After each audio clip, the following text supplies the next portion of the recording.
I'm Michael Schutz with Trinity County News. I'm sitting here with Tracy, and she works at Mickey's house. And I'm not even going to try and get the details right. Why don't you explain what you do and everything? My name is Tracy Zimzak, and I am the sexual assault advocate with S.A.A.F.E. I've been in Trinity County a little bit over 4 years. I've provided services to students at the high school, middle school, and elementary school here in town. I'm also doing services in Groveton as well, so I go to their junior high and elementary and high school out there as well.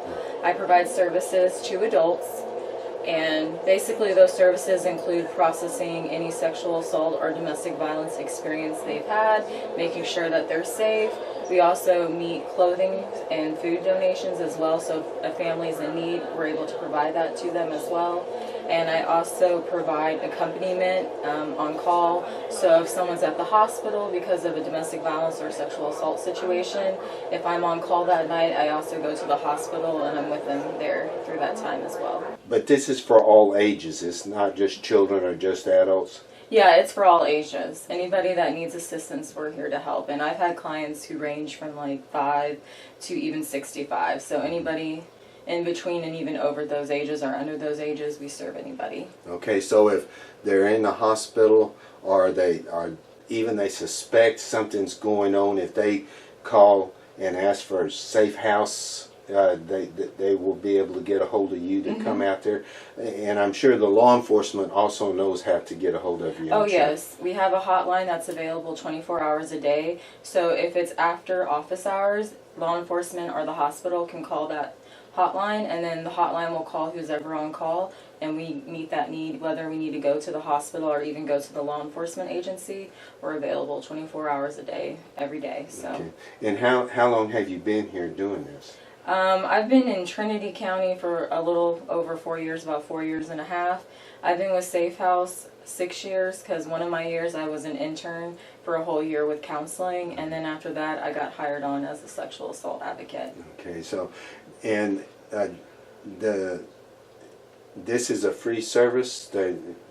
Okay, and so go ahead. All our services are kept free and confidential, because I know that's a big thing for a lot of people. Are services free and confidential? Yes, they are. So no one has to worry about those issues. What are some of the signs that people need to look at for sexual assault in relatives or neighbors or even children, as far as that goes? For a lot of people, usually if there is a big change in their behavior, if they're withdrawn, if they're sticking to themselves. For children, I know specifically if there's a certain person that they start to cry or get agitated if they know they're going to be left alone with that individual. Usually that's an indication that something has happened between that child and that person.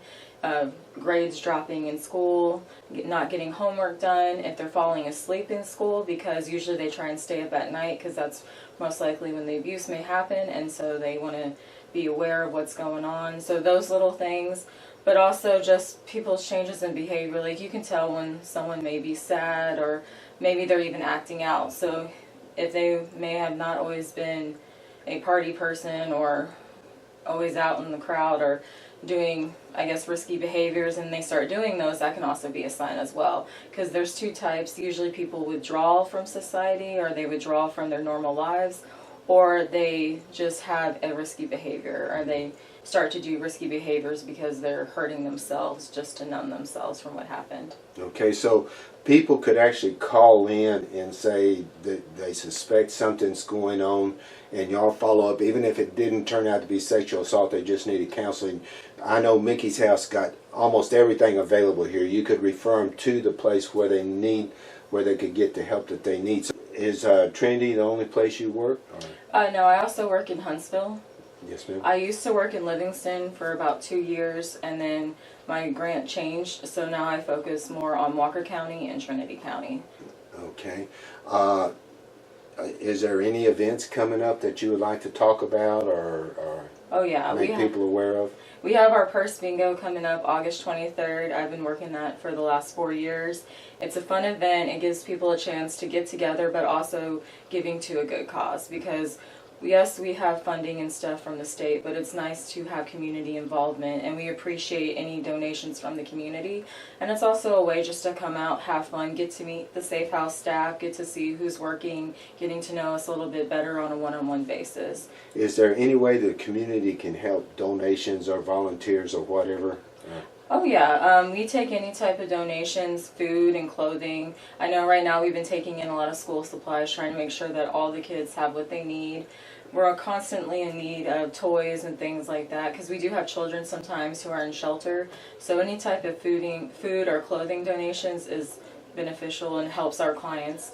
And if you want to volunteer, the easiest way to do that is call the main office in Huntsville at 936-291-3529 and just ask to speak to our volunteer coordinator, Jakira Lewis, and she can go through the process with you, which would be to fill out an application, do a short interview, and then they would get some training as well. Like all the advocates go through training, our volunteers go through training too. And I'm sure there's a background check too, to make sure it isn't someone, a predator, trying to get in on it and everything on it. Well, I know that y'all are very active here. I know that when y'all had your fundraisers last time, y'all had all of the law enforcement agencies there, and they were familiar with you, and they had nothing but positive things to say. So if for some reason something happens and you're afraid or you want counseling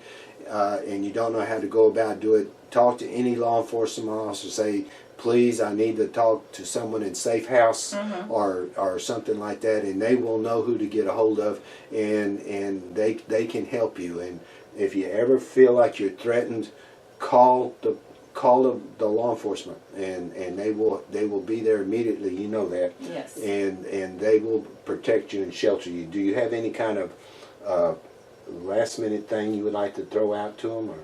Yes, I just want to thank everyone throughout the years for all the support, because sexual assault and domestic violence I know can be a very tough issue to discuss, but unfortunately it does happen in our community, and so we are trying to help those that have been survivors of domestic violence and sexual assault, but also do education to lead to prevention so that hopefully one day this won't be such an issue.